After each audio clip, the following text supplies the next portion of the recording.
Rebel soul child, got a fist balled. I'm a respawn of ancestors, and I'm blessed, huh? Sean Strickland has just become the middleweight champion of the world. That crazy motherfucker has just won the belt. All three judges scored at 49-46. Every single judge. And the stats I'm seeing here just go to show that they were absolutely correct with that decision. I never thought I'd see the day where Strickland would outstrike Adesanya. Like, this is a fucking crazy world. So first of all, congratulations to Sean. Absolutely well done. That is crazy. I can't believe he just won the belt. I lost my bet. I'm annoyed. Also, when Strickland landed that right hand, I thought Adesanya was going to go out. I thought that was going to be the end of the fight, but Mark Goodard did a really good job of refereeing that fight as well. He really did, because there was a few occasions where that fight could have been stopped. Can't help but laugh in his post-fight interview as well. To be honest, he's probably going to be the most liked champion in the UFC at the minute. He's a massive fan favourite. It kind of gives me like Nick Diaz vibes, you know. I know Nick Diaz never won the belt in the UFC, and he did it in Strikeforce or whatever. But I'm on about the fan favourite, the guy who doesn't have a filter actually becoming a champion. It's fucking incredible. But now the question is, how does that open up the middleweight division? Now that Sean Strickland is the champion, that opens up a lot of new fights. This means Dricus can go for the belt. This means Whittaker can go for the belt. This even means that Jared Cannonier can go for the belt as well, which would be interesting. All of those fights, every single one of those fights against Strickland, I would be wed into. Personally, what I think they should do, I think they should put Adesanya aside just for now.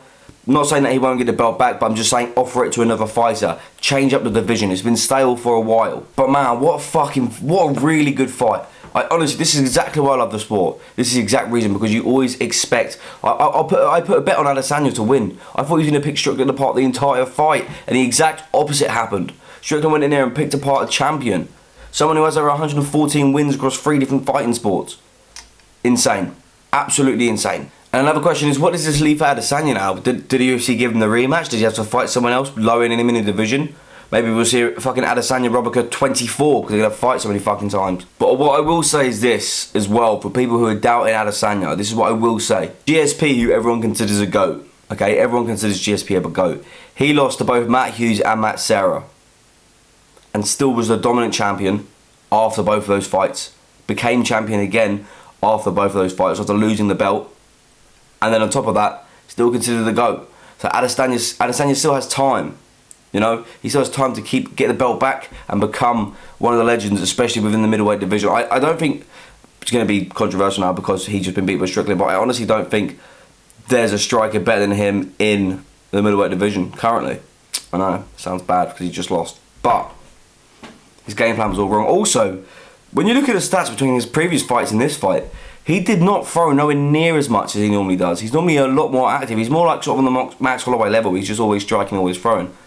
For some reason, I think the way he was backing up in the fight made it kind of seem like he was scared to get knocked out after, like, do you know what happened after the Pereira fight, right? So he was afraid to get knocked out, which is silly because that's how Usman lost the second fight to Edwards as well. He just was not pushing forward and Edwards was able to pick him apart at a distance. That's exactly what Strickland did. So, I think what they need to do is make Sean the champion for a bit. Let him fucking enjoy it, man. He's well deserved that.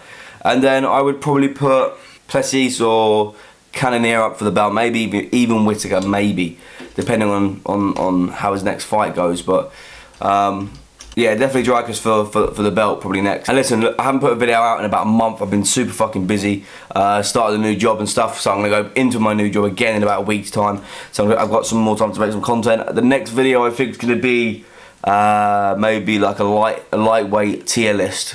For the lightweight division, and then I might just do one for each division eventually whilst other videos are coming in. I'm trying to mix it up, you know. I don't want to just yell at, like right now I'm just talking to a camera, like, do you know what I mean? Well, I'm talking to you through the camera, but I also want to make it fun, you know, for not just for the hardcore MMA fans, but sorry, my mic's fucked. Not just for the hardcore MMA fans, but also for new people who want to come learn shit. So I want to try and make content for them as well, make it a bit more fun. But in the meantime, my name is Brandon Eldridge. I also have a TikTok called Brandon Eldridge MMA. If you go follow that, if you could also subscribe to this channel as well, I would appreciate it. And apart from that, I'll see you in the next video. Up, I get checked up, hella carefree, nothing scares me, hella reckless.